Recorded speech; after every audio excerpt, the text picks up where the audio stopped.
The Sportscaster and her son is brought to you by Foot First Podiatry. Painful bunions? Then it's time to get your bunion fixed with Foot First Podiatry's exclusive Sklar bunionectomy. No scars, no cast, no crutches, no kidding. For more information about the Sklar bunionectomy, visit footfirst.com.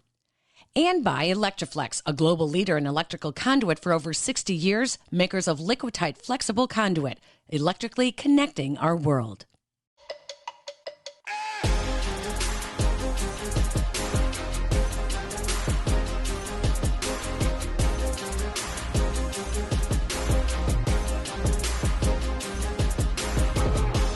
Hello, everybody, and welcome into the Sportscaster and her son, where sports bridges the gap between the generations. I'm your host, Peggy Kaczynski, 12-time Emmy Award-winning sportscaster at NBC Chicago for 17 years.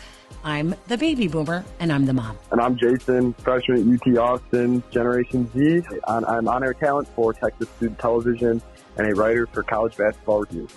Jason, we have to thank our listeners because, man, did they download our last episode. Our mini podcast just blew up. It was fantastic. So we want to thank everyone who has downloaded the Sportscaster and her son from Apple, Podbean, wherever you might listen. We are available. Continue to do so and spread the word to family and friends. Subscribe and rate us as well. That is our lifeblood, ratings. It's how you move up, and it's how more listeners find us. We always say that typically we don't get along, but Jason and I do both share a passion for sports. It has always been what we have found as a common ground between us. And with Jason away at college, it's been even better because now we don't just talk sports. We kind of talk about everything these days, which has been kind of cool. Right, Jason? People always say, like, when you go away to school, your parents become more of your friends instead of, like, your chaperones. And that has definitely been true between you and Dad. I think that we relate on a lot more things now. I'm definitely able to talk to you guys about a lot more things. And, yeah, it's been great. Obviously, I miss being home and I miss being around the family, but there are certainly good aspects of being away other than just getting to do whatever you want. And I'd definitely say one of those is furthering my relationship with both you and Dad. I would also say one of the things with you being away is learning some life lessons. You left for college during a pandemic. And then you came home for Christmas break, returned, came home for Valentine's Day weekend, and then you returned to a disaster in Texas. Tell us all about, Jason, what happened in Austin with the snowstorm knocking out power, water. Give us an update firsthand from what it was like for you. Well, I got very lucky. I came home for a couple of days for Valentine's Day to see my girlfriend, and I guess that was more of a good idea for things other than just my relationship. So I came back on Saturday the 13th, and on Sunday the 14th, which is Valentine's Day, snowed a couple inches in Austin, and all my friends and everybody's putting all over social media pictures in the snow and sledding, and it looked great. And, it was like a day or two of that, and then once Tuesday came, there were power outages all throughout the city, and the main water treatment plant in the city had a power outage. So that was kind of what caused the disaster in Austin. Was most of the city was without power. Then the entire city was without water. You have people in dorms. Most dorm rooms do not have stoves, so there's no way for a lot of people to boil water. The grocery shops, convenience stores were completely ravaged. It seemed like Tuesday through Friday were pretty miserable. I came back on Friday. I was supposed to come back on Thursday, but decided to hold off a day because of the water situation. All the water was turned off in my dorm building for a couple of days. There would have been no way to shower or wash my hands or really anything. And came back on Friday, and just by the grace of God, or when I walked in my dorm room, turned on the sink to see if it would work, and the water was back on. So wow. I avoided all the bad parts. When I came back on Friday, it was pretty cold, and there was still ice on the ground. And because Texas lacked the infrastructure to deal with snow and ice, the ice stays on the ground until it melts. So that was definitely very interesting. The sidewalks were completely covered with ice. It was impossible to walk. You had to walk on the street. From what I heard from my friends at school while I was away, it really wasn't all that fun. The sledding seemed cool for a couple of days, and like the shock and the rush of seeing snow, because most people in my school only see snow once every few years, and a good amount had never seen snow before. Wow. So I'm sure that was really cool for them. But yeah, Austin definitely took a big hit. But as I sit here right now, it's 79 and sunny, and everyone's got their water back, and all the stores are restocked, and the power's back. So Texas and Austin in particular really did a nice job of rebounding from precarious situation. I have to say, here's the parents' perspective of it. Oh my gosh, kids that don't typically do a lot of, let's just say, cleaning in their dorm or their apartments when they're away. When I saw the email from your dorm telling us that you should take buckets down and get buckets of snow to use to then flush your toilets with handfuls of snow, I thought, oh Lord, this cannot be good. This absolutely, I just can't imagine 19-year-old kids and 18-year-old kids doing that. Oh gosh, just horrible. Yeah, that was reality for a lot of people in Austin and a lot of college students this past week. But as I said, things are looking a lot better here. The weather's amazing. Seems like people have pretty much completely forgotten about it. Class is canceled for several days. Tomorrow is actually my first day back in class. All of my assignments due dates have been pushed back a lot, so it's been nice having a big cushion of time to work on things. So a lot of people were negatively affected by this. A lot of people outside of Austin will continue to be affected by this. There's some places still have not regained power, so obviously keep those people in our thoughts. But for the most part, at least as a UT student, the snow is well behind me, and everyone seems to have kind of forgotten about it besides a few pictures. All right. Well, let's get to some positive talk now. In this episode of the podcast, the last time that Tony La Russa managed the White Sox was 1983, and they were winning ugly. Now, Jason, what do you think we should expect in 2021 with Tony La Russa managing the White Sox? Well, Vegas is telling us to expect great things. The White Sox have the second highest projected win total in the American League behind the Yankees. A couple other metrics and projections have been very mixed, but the odds have been incredible. The White Sox, between Lucas Giolito, Lance Lynn, and Dallas Keuchel, have 3 of the top 8 in American League Cy Young Award odds. The White Sox have 3 of the top 10 in American League MVP odds between Tim Anderson, Jose Abreu, and I believe it was Eloy Jimenez was towards the back half of the odds, which is pretty surprising to me. No, I think that White Sox fans, for the first time in a long time, have every right to expect nothing short of winning every single game this season. It's going to be a really, really fun season. This team does not have any weaknesses. The rotation is great, top to bottom. The bullpen is very strong, especially now that they've signed the best closer in all of baseball in Liam Hendricks. And the lineup is what won them games last year and will continue to win them games this year. The lineup is completely loaded top to bottom. It doesn't even really matter that they only added Adam Eaton, as right field was the only bad position last year. Sounds like Andrew Vaughn could be the DH on opening day, which will give White Sox fans a third straight opening day with their top prospects debuting in the lineup. Eloy Jimenez 2 years ago, Luis Robert last year, could be Andrew Vaughn this year. So there's so many reasons to be excited about this White Sox team. And as a lifelong White Sox fan, we really deserve it. We deserve it. It's such an enlightening feeling and it just brings so much joy to think about how baseball season's coming up and like we're actually supposed to be great this year. It's not like where we can maybe surprise some people or where the roster doesn't look bad. No, the roster looks amazing. The American League is pretty weak. Everything is lining up for the White Sox to shoot for the stars and aim for the moon this year. I love it. Hey, we should bring in a couple of guys who actually know this team better than anyone. Well, I mean, pretty much almost anyone. What do you think? Let's do it.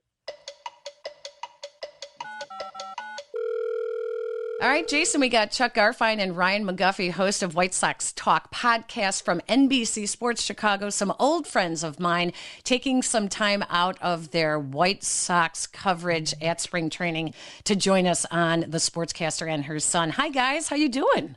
Doing great. Good to hear your voice. Yes, absolutely. Oh my God, I miss you guys. I just miss like the side comments, when we're, outside of doing all the interviews and all the laughter and the camaraderie. And I mean, that's the best part of, our jobs. But I want to get right into this because I know that you're super busy, Chuck. You're at spring training right now. Jason and I were just talking about the last time Tony La Russa managed this team, they were winning ugly. So what do we call it this year? Winning ugly part 2. Okay. It's got to be something sexier than that, right? I don't know. Winning uglier. But it's funny because I was actually thinking that you've got winning sexy. Winning sexy. Ooh. That's what it should be. Yes. Look at these guys, man. With Yoel Moncada's music video, I mean, there's some truth to that. Yeah. But I was actually thinking that there's some winning ugly type players like Adam Eaton and Nick Madrigal. I mean, they're going to win games in some ugly fashion, I think, this year. So they could actually, I could actually see that actually becoming a thing. There's something could be in the air with La Russa back. We might get some winning ugly games returning to the South Side, and there's nothing wrong with that. But I like where your head is, and we got to come up with something. Maybe it is winning sexy. Ooh, I just think there's so many guys. There's so many guys that care about what they look like, and with social media, and we got guys walking up to their own songs now. I think it's ugly is in the past, Chuck. It's sexy now. This is all about now. Or maybe it's just winning. Period. Right? I know. Let me ask you a quick question, then I'm going to let Jason jump in here as well. So your impressions of Tony La Russa, because boy, there's just it could go all over the place. I think we talked it all out before anyone actually got to talk to him. So now that you're in camp with him, what's your impressions? Well, I think there was some shock, and there was some shock when they named him manager. This is not what anybody was expecting. So I think when the decision was made, that had to happen for a while, where and there were no games going on, so all you could do was think about it, and it didn't make sense to a lot of people. So, and I understand that, and it didn't make sense to us. I wanted AJ Hinch to be the manager, and they hired Tony La Russa. No one saw that coming. But now, as time has passed, and I've talked to enough players, and now that I'm here seeing La Russa and hearing him talk and hearing players talk about him, I mean, was he the perfect fit? I can't answer that, but I think what Sox fans want to know is it going to work with La Russa? And from all indications, the answer that I be getting, or that I am getting, is yes. Is that he knows how to manage. He knows how to run a spring training. He knows how to communicate with players. The players have had conversations with him. Some of them have had long ones. Like Adam Eaton has talked with him a lot. And they are seeing what he can bring to the table.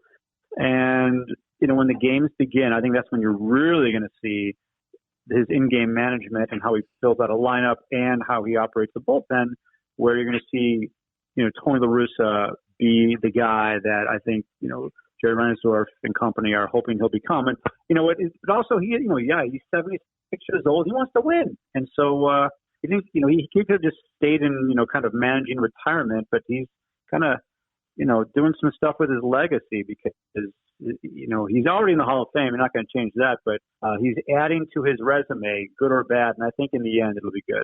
Jason?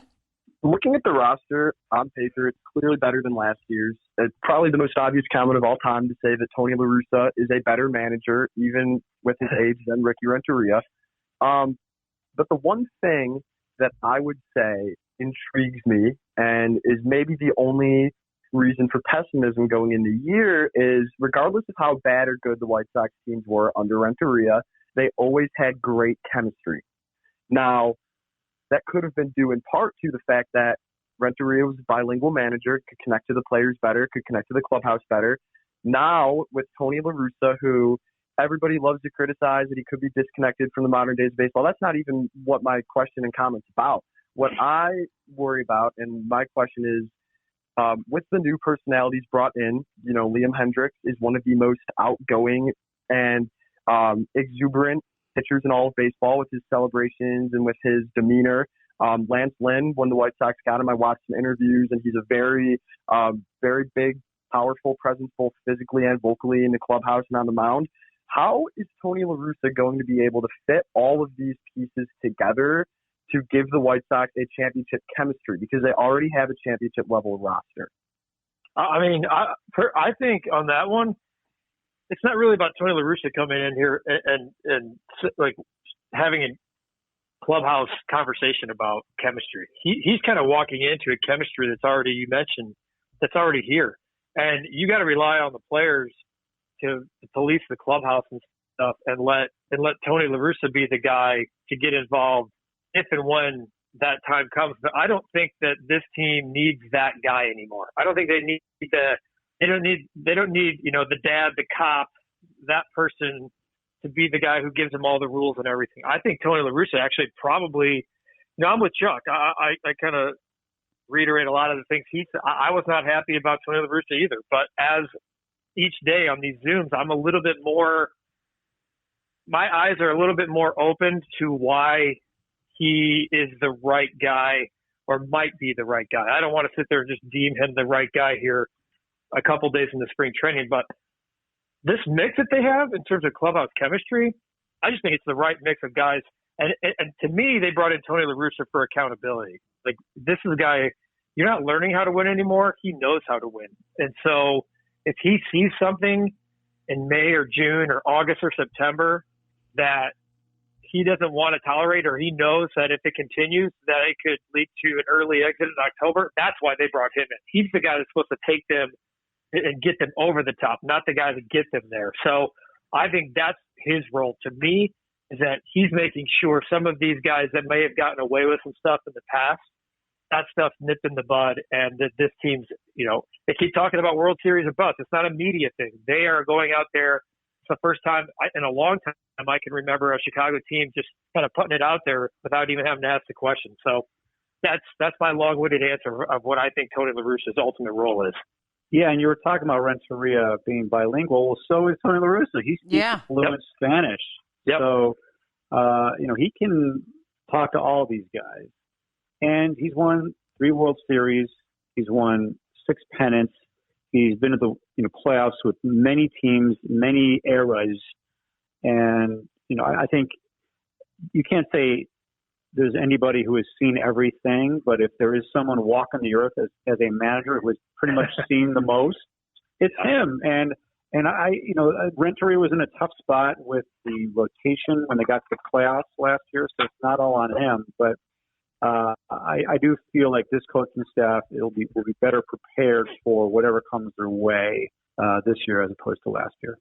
My next question is about the younger guys. So obviously the White Sox added more veterans. The core of the team are veterans or guys that are soon to be veterans. But the most intriguing thing for this White Sox team, in my opinion, is where the young guys are going to fit in, with Nick Madrigal at second base.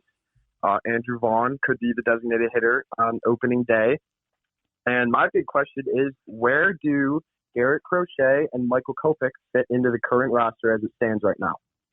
Well, they're slotted in for the bullpen, and that's where it's going to remain that way maybe for the whole season. We'll see what happens with Kopech, but Kopech hasn't pitched in a major league game in 3 years. He's pitched 1 inning, period, and that was in spring training last year. So they're starting him off slowly out of the bullpen with the major league club, and then Crochet is kind of going to be on the same track where they might pitch multiple inning games because they do want to stretch them out because they are the future starters. And then you've got Vaughn and Madrigal, and I actually like that when we're talking about Vaughn and Madrigal, they are young, but they're very mature, not just like in the way that they carry themselves, but their baseball maturity.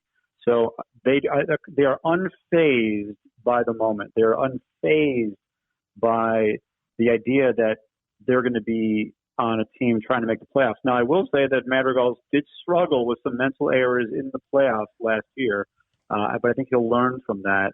And if you're going to handpick two guys to be on this team and make a difference as rookies, those are two pretty good guys to have. Yeah, first of all, good luck to opposing hitters having to face Crochet and Kopech, possibly in back-to-back innings or something like that. I mean, who knows? Rick mentioned creativity in his opening press conference of spring training, and I mean, I'm trying to be creative in how I would draw those guys up and how I would use them, and like they're endless. They're really endless. The White Sox are just. There are so many teams in baseball that are sitting there going, man, oh man, like what would we do to have Kopech and Crochet in the rotation, let alone to be in a spot where you feel comfortable enough with your rotation that you can give these guys innings and know the impact they could make in your bullpen for a team that has World Series expectations and realistic World Series expectations. So, this is not some kind of new phenomenon either. There have been several teams over the last 15 or 20 years that have had a young guy that has been a projected starter that they've brought up, halfway through the season, let him plug him and play him in the bullpen. He's had a great October, and then all of a sudden you see him in the rotation in future years.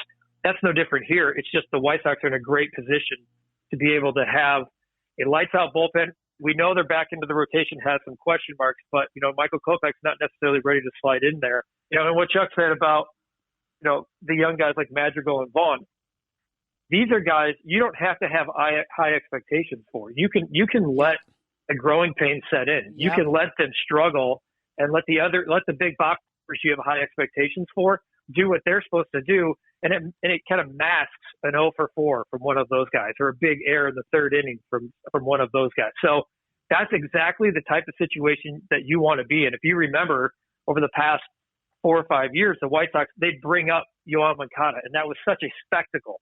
And then Michael Kopech Day was such a spectacle. There was so much expected of these guys. And now these guys are all here together to try to go after this exact same goal. And so, there's got to be growing pains.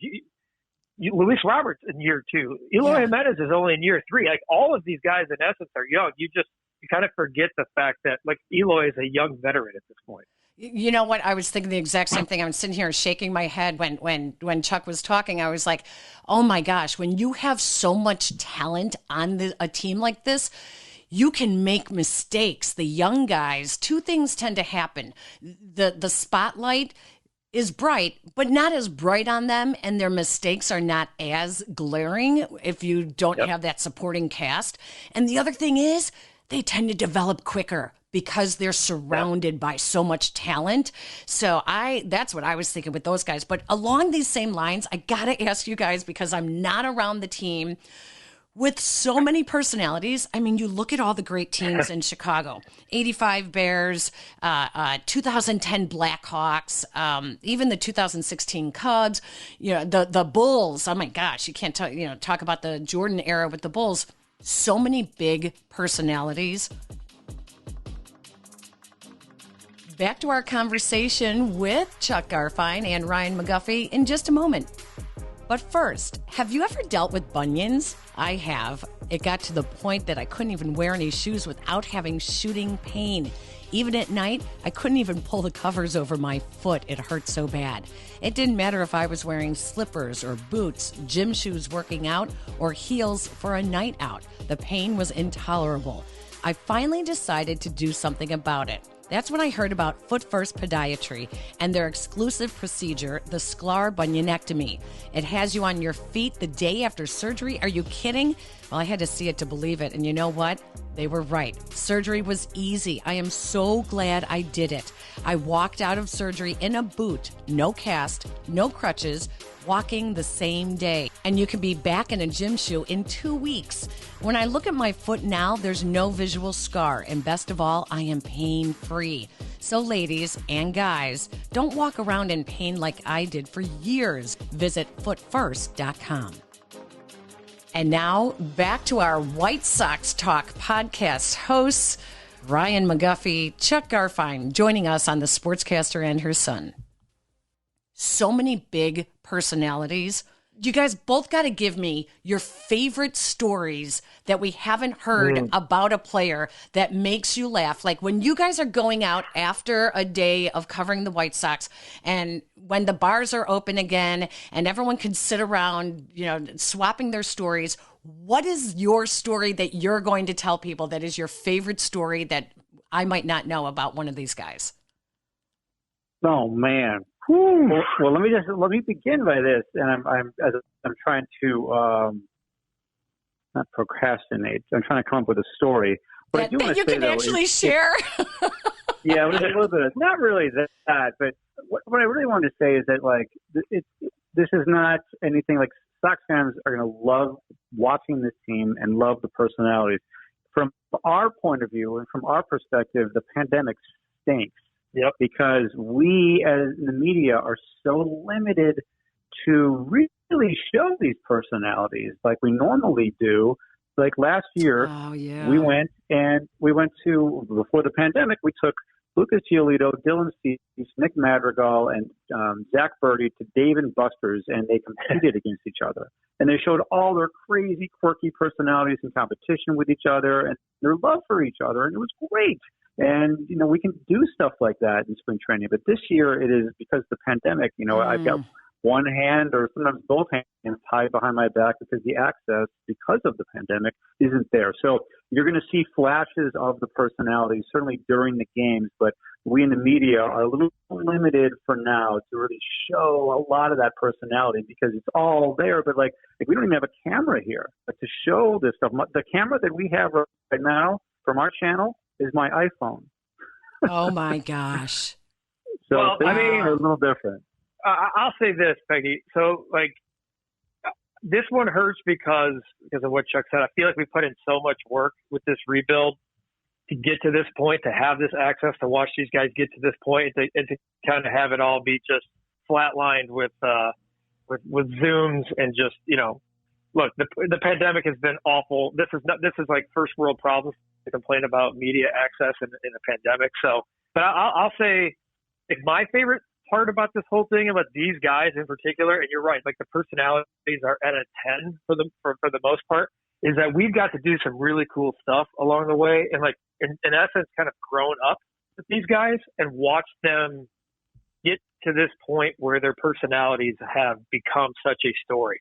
Tim Anderson, 5 years ago, you had 100 to 1 odds that he would be the team's, that he would be the straw that stirs the drink of the team. He didn't talk to anybody. He was quiet. When you did interview him, Chuck, what did he give you? 8 to 10 words.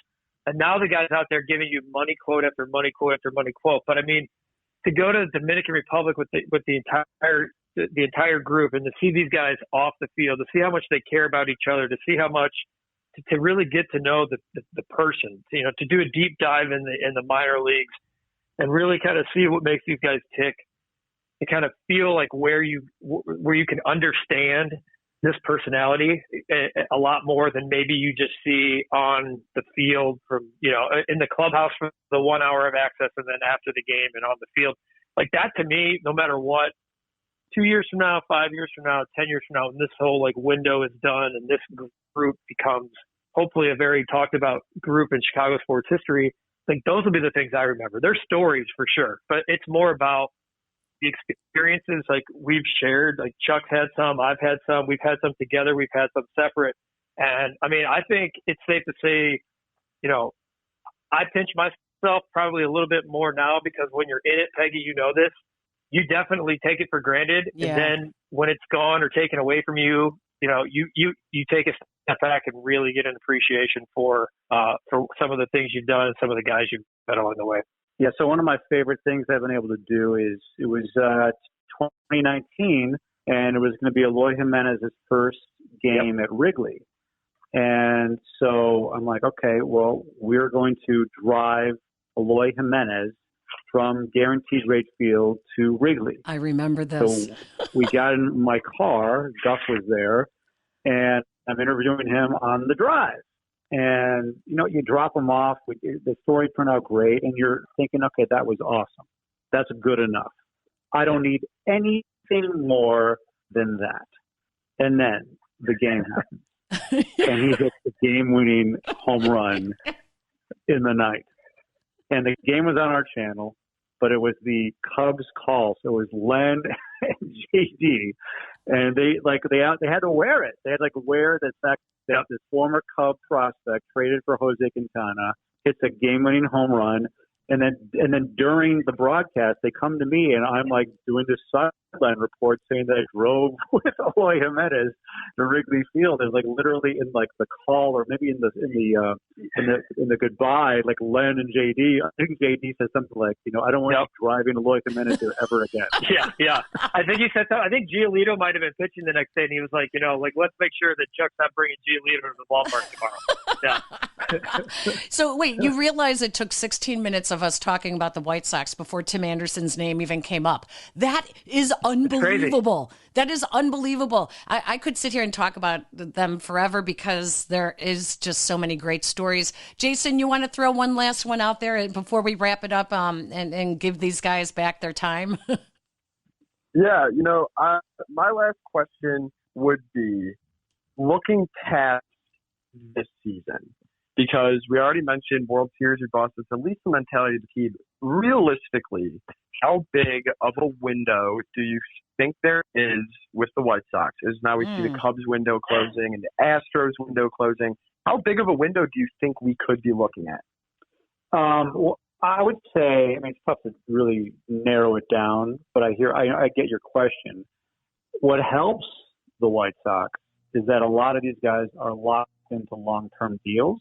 Yeah. Unlike the Cubs I think tried to get these guys to accept long-term deals after the World Series, and they all said no. All the players, I've heard that some of them were some pretty lucrative offers, but I'm not sure about all of them. But from the White Sox side of things, I think that helps that they're young. A lot of them are locked into. We're talking Luis Robert, Eloy Jimenez, Yoan Moncada, Tim Anderson, even Aaron Bummer. Giolito, that is going to be something to watch. I'm not sure if he doesn't sign an extension, he could hit free agency and ask for a lot of money. So that's the one guy to watch. But, how many years is it going to be? I can't say, but, you're looking at a good 4 or 5 years at least where, I was talking to Giolito a couple of days ago, and he said, for right now, for this time that you're describing, that you're asking about, it's playoffs, expectations, and make the playoffs at least, and then contend for the World Series every year for however long this window is. I think you could easily say 5 years, and hopefully it's longer than that. 7 sounds good to me. Yeah, I was going to say 5. I think 5. It's incredible. If you really do a deep dive of this entire roster and look when guys are up for free agency, half the team after 2025. Think about that. 2025, that's 1, 2, 3, 4. That's 5 years right there. Some of the guys who are coming off the books in the next 2 to 3 years are guys who probably want to come off of the books in the next 2 to 3 years just because of age. It doesn't mean that they won't. Dallas Keuchel will eventually be that guy. Jose Abreu has 2 more years. We'll see where he's at then. And then you have, think about even the guys that are like Jose Abreu, MVP. Who do you have behind him? Oh, Andrew Vaughn. They have guys to back up the guys who are going to not be at the back end of the window. I guarantee you, Theo is looking at what the situation here is with the White Sox going. It's everything that they wanted to build, but for whatever reason, they couldn't get these guys locked up. And it's definitely sorry to interrupt. I think part of the reason, I think the biggest reason, this is my theory, the biggest reason why the Cubs window closed so fast is that it opened too fast. Because they won a World Series because they won that. No, the reason why I say that is because I think when they won that World Series and then they went to them and said, "Hey, you want to sign long-term extensions?" I think all those players were like, "No, I got so much more to prove. I'm going to end up making more money." So Two things happened. Because first of all those offers should have been handed out after 2015 when they went to the NLCS, and it was very clear that the team was ready to take that leap. They did go to a couple of those guys after 2015. A lot of people they're wearing a Cubs uniform, which carries so much weight. There's a lot of people that look. A lot of people told the Cubs players, whether it's agents, family, friends, people within the game, fat and happy, fat and happy, fat and happy. They got fat and happy too soon, and it's backfired on pretty much every single one of those guys. That's what I mean. Yeah. So but it wasn't. But you said to go to them after the World Series. They went to some of these guys after. They had too much success too soon. Maybe I should have said that. Sure. Okay. Which is good. I mean, look, they want to work. To hell with the Cubs. We're talking about the White Sox window. Yeah. Jason's question was how many years? I think 5 is. I think the window is wide open and locked open through 2025, and then from there, let's see. But I think it's conceivable to say 5 to 7. I think it's fair to say that the White Sox should be World Series contenders, not AL Central contenders, World Series contenders from now through 2025. Oh, my gosh. Good. This is what you can hear on the White Sox Talk podcast. It's Chuck Garfien and Ryan McGuffey. My guys, you guys are the best. And you just made Jason's day because we talked White Sox baseball for over a half an hour. So it's like, hey, you guys, thank you so much for joining the podcast. We really appreciate it. Thanks for having us on. Absolutely, Peggy. It's so good to hear your voice. Thanks, Jason. Thank y'all so much. Thanks, guys. Have a good one.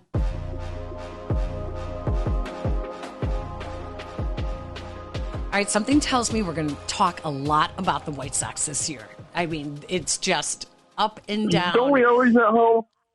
I know. All right, Jason, how about your predictions?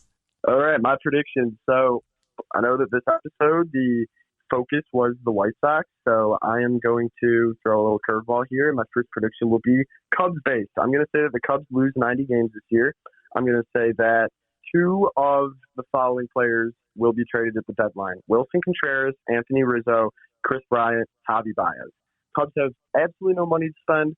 They have aging veterans who had horrible years last year, and they have the most important thing in baseball, which they do not have, is pitching. It's Kyle Hendricks and a bunch of guys who wouldn't make the White Sox rotation, amazingly enough. So I think the Cubs lose 90-plus games this year. I think that their luck has kind of run out. The run was as magical as ever, and it was kind of cool to experience, but move over because the White Sox are going to run the city for a long, long time. Prediction number 2. So for my second prediction, March is coming up, my favorite time of the year. Last year I was crushed, heartbroken, disgusted, etc. when the tournament was canceled. So I'm going to go out of my way to enjoy it this year, and I've already been, I watch college basketball all the time, but I've been reading up on a lot of teams and doing my research, and I'm a big bracketology kind of guy. So my prediction is that I think we're going to see a 15 seed upset a 2 seed this year. Seems like every other year there's one of those huge upsets in college basketball. I think this will be the year. I think that the 4-1 seeds, whether it be for sure Gonzaga and Baylor, and then a mix of Michigan, Illinois, Ohio State, I think that they'll all be safe.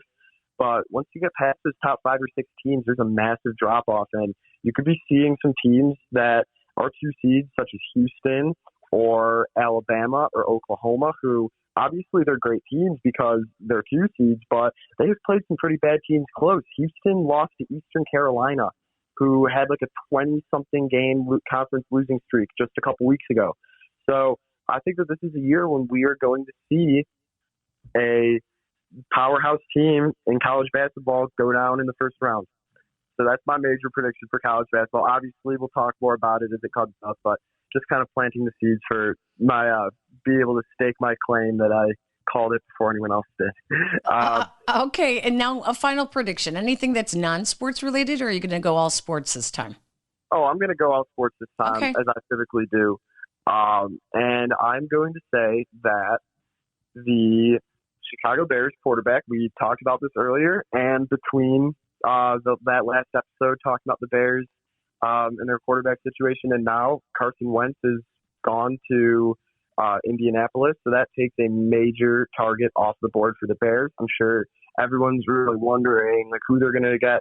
I'm just going to say right now, the Chicago Bears Week 1 starting quarterback will be somebody who did not start a game last season. Oh. So this means that they are either going to bring in a backup, such as Jameis Winston, or a draft pick, such as Mac Jones. So this is a very open-ended prediction, yet a pretty bold prediction. So either a backup or somebody who was hurt or a draft pick. I do like the idea that they're going to try to couple something with maybe a 3-team deal to be able to move up in the draft because they don't have enough collateral right now. But absolutely. I hope you're right, Jason. Okay, here's my final thoughts. You can't be a Sox fan and a Cub fan. Can I tell you how many times I have heard that in my lifetime? It drives me crazy. Why? Well, because you can't. That's what everyone says. It never made sense to me. So my dad grew up on the Northwest side, and his dad, my grandpa Kaczynski, never missed a Cubs game sitting in his reclining chair. My mom grew up on the Northwest side, near Northwest side, off of one of the K streets, Kedvale Avenue. Her dad, my grandpa Scholes, was a huge Sox fan. He worked for the CTA for years, a union guy, hard-nosed, tough-talking. We would go to Sox games on ladies' night. I might be wrong, but I want to say that they were on Tuesday nights once a month. It was cheap. My dad always brought Cracker Jack to the games, so we didn't have to buy any. My mom is the one that kept score every single game, and that's how I learned all about baseball. I don't really remember many of the players back then. It was really about the experience of going to games with my family. That's really what I remember. And the smell of old Comiskey Park, parking underneath the L tracks, buying a scorecard, and then watching the game really with my mom. A few years later, when I was a teenager, it was much cooler to go to Cubs games because we could go alone on the bus. We couldn't do that really for the Sox all the way from the Northwest side. So I did love the Sox uniforms, though. Even if they looked like they should have been playing softball with us at Dunham Park, I loved the White Sox. Years later, I joined the world of sports reporting, and I had to cover the Sox and the Cubs, and the divide was so apparent. The Sox were the ugly stepchild. The Cubs were in the hip Northwest side neighborhood. That's when I really started to like the Sox. I loved the idea of the underdog team, even if they were considered the other guys in town. And then Ozzie Guillen was hired as manager, and well, they became one of my favorite teams to cover just because he was an absolute riot, and you always had a soundbite from him. So I am here to say, Jason, I know you don't like to hear this, but it is possible to be from Chicago and to be bisexual. Yep, a Sox fan and a Cubs fan.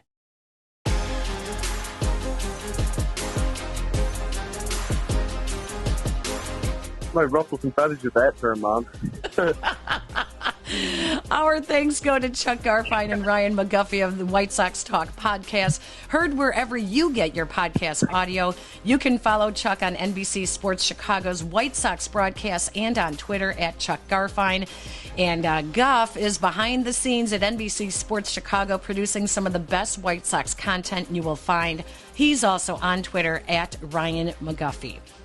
And how about thanks to Adam Yoffe, a new year, the same professional expertise as he has always given us in guiding the show. Our thanks also to Eldo and the Barroom Network. Check us out there on Podbean and wherever you get your audio. And do not forget that you can find the podcast website at thesportscasterandherson.com and on YouTube, on Facebook, Twitter, and Pinterest too.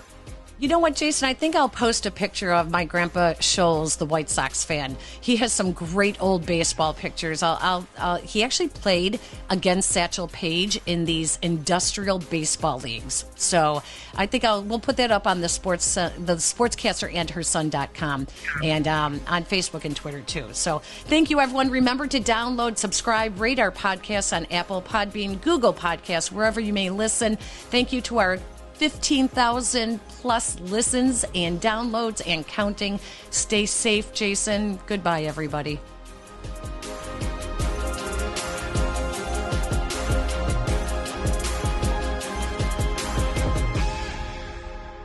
The Sportscaster and Her Son is brought to you by Electroflex, a global leader in electrical conduit for over 60 years, electrically connecting our world. And by Foot First Podiatry. It's time to get your bunion fixed with Foot First Podiatry's exclusive Sklar bunionectomy. No visual scars, no casts, no crutches, no kidding. Visit footfirst.com.